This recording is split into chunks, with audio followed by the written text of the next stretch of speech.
British betting company William Hill has been hit with a record fine after it was found it failed in its social responsibility and with anti-money laundering measures.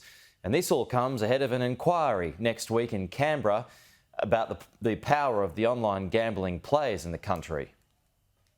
Money is rarely the greatest loss. There's relationships that were ruined. It ruined my career. It stripped away all of my life prospects. James is one of thousands across the country who have battled a gambling addiction.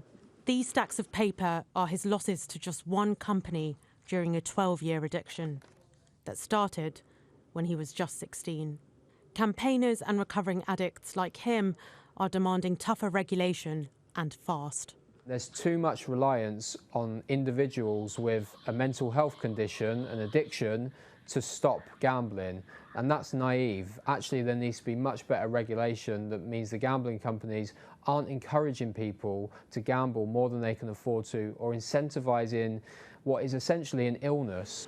Rules do exist, but they are routinely flouted. In the latest case, William Hill was fined a record £19.2 million for allowing customers to bet thousands of pounds without any checks and weak anti-money laundering controls. A brand new customer, new account opened, lost £23,000 in 20 minutes. Another lost just under £15,000 in 70 minutes. Another £32,000 in 2 days. That sort of thing is unacceptable. In the last year alone, more than £76 million was paid out because of regulatory failures. It's clear that the system isn't working, but while gambling companies continue to make bumper profits, campaigners and bereaved families are still waiting for a long-promised overhaul of the country's betting laws. Britain has the world's largest regulated online gambling industry.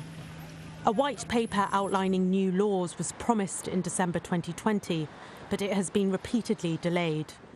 When published, it's expected to include a ban on so-called VIP packages on betting sites, tighter financial controls, and a levy on gambling companies to help fund treatment and awareness programmes. We need to have a much more aggressive position from the Commission, which is based very clearly on what they are failing to do and the damage that it causes to lives. It's been 18 years since this country's gambling laws were updated. For people like James, tougher regulation couldn't come soon enough.